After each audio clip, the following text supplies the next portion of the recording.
खुदा यीशु मसीह के अजीम का और जलाली नाम में आप सब एक बार फिर आप सबको पास्टर आसिफ का सलाम। खुदावंद आपके साथ हो, खुदावंद आपको बरकत दे। और एक बार फिर मैं गुड मॉर्निंग जीसस में आप सबको वेलकम करता हूं।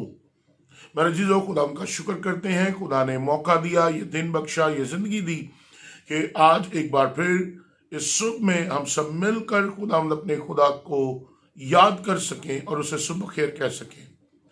आज एक और वादा लेकर मैं आपके सामने हाजिर हुआ हूं। यशायाह नबी के सहीफे में से उसके 41वें बाब और उसकी 10वीं आयत में लिखा है, तू मत डर क्योंकि मैं तेरे साथ हूं, हरासा न हो क्योंकि मैं तेरा खुदा हूं। मैं तुझे जोर बख्शूंगा, मैं यकीनन तेरी मदद करूंगा। और खुदा फरमाता है, मैं अपनी सदाकत के दाहिने हाथ से तुझे संभालूंगा। Praise God. खुदा के वादे हमारे लिए किस कदर अजीम है। हर रोज एक नया वादा। आज खुदा एक वादा करता है, कल का वादा उन कामों के लिए एक मदद, एक जमानत थी जो हमें करने को है।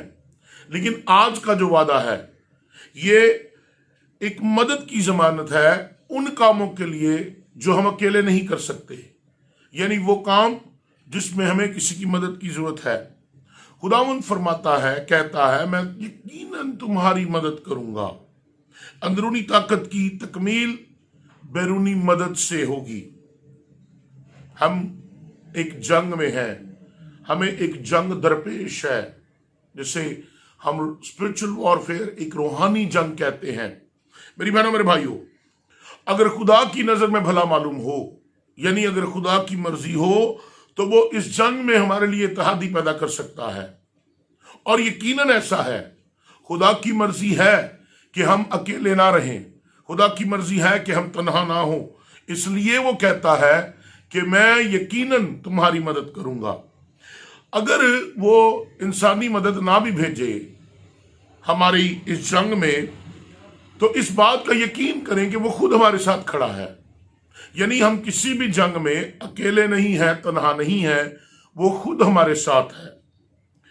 हमारा इलाही इत्तेहादी, यानी आसमान का इत्तेहादी, जो हमारे साथ इस जंग में लड़ने के लिए तैयार है, उन तमाम फानी इत्तेहादियों से बेहतर है जो वक्ती तौर पर तो हमारा साथ देते हैं, लेकिन कहीं ना कहीं वो हमसे दस्तबरदार हो जाते हैं, हमें अकेला छोड़ देते हैं। इसकी मदद जो इलाही इत्तेहादी है, उसकी मदद ऐन वक्त पर मिलती है, जब हम लोग समझते हैं कि अब हम तन्हा हैं, अब हम गिरने को हैं, अब हम मरने को हैं, अब हम शिकस्त खाने को हैं। याद रखें, मुसीबत के वक्त वो हमारे पास मौजूद होता है। उसकी मदद हिकमत के साथ होती है। वो अपनी हिकमत को जारी करता और हमारी मदद करता है। वो जानता है कि इंसान को कैसी और किस कदर मदद दरकार है। बाज़ औक़ात हम लोग मशवरे देते हैं, हम लोग बताते हैं हमें इन चीज़ों की ज़रूरत है, हमें जंग के लिए ये करना है, हमें ये मदद दरकार है। लेकिन वो पहले से जानता है, वो हिकमत फहम रखता है, और फिर वो अपनी हिकमत और फहम के मुताबिक जंग में, मुश्किल हालात में, परेशानियों में, बुरे हालात में, आजमाइशों में, तंगदस्तियों में, वीरानों में, बियाबानों में, सैलाबों में, आग की भट्टियों में, शेरों की मांद में, जहां कहीं हम फंसे हों, वो हमारी मदद करता है। और उसके मुताबिक जब वो मदद करता है, तो इसका मतलब है कि वो हमारे साथ है, और वो जानता है कि हमें किस कदर, कैसे हमें वो बचा सकता है। उसकी मदद मौसर होती है। सबसे बड़ी बात, वो बेअसर नहीं होती। जब वो मदद करता है, नजर आता है, असर होता है, जबकि इंसान की मदद जो है वो बेकार होती है, शिकस्त हो जाती है। बाज़ औक़ात इंसान के मशवरे, इंसान का बाजू जो है वो अक्सर हमें धोखा दे जाता है। मलाउन है वो जो इंसानी बाजू पर जो है वो फख्र करता है या तवक्कल करता है, मगर मुबारक है वो जिसका तवक्कल जिंदा खुदा पर है। उसकी मदद आम मदद से बढ़कर होती है। आम मदद, इंसानी मदद महदूद है, लेकिन खुदा की जो मदद है, आसमान की जो मदद है, इलाही मदद जो है, वो लामहदूद है।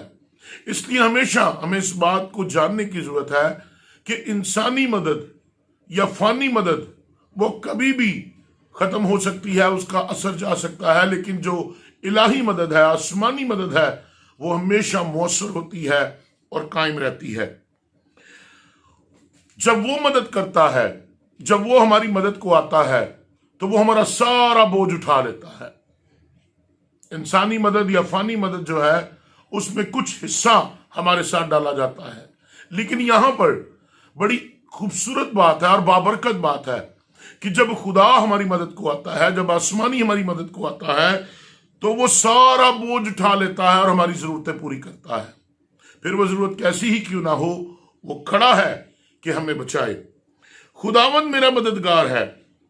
इब्रानियों के अगर हम खत में पढ़े 13वें बाब की 6ठी आयत में, तो वहां पे लिखा है, खुदावंद मेरा मददगार है, मैं खौफ ना करूंगा, इंसान मेरा क्या करेगा।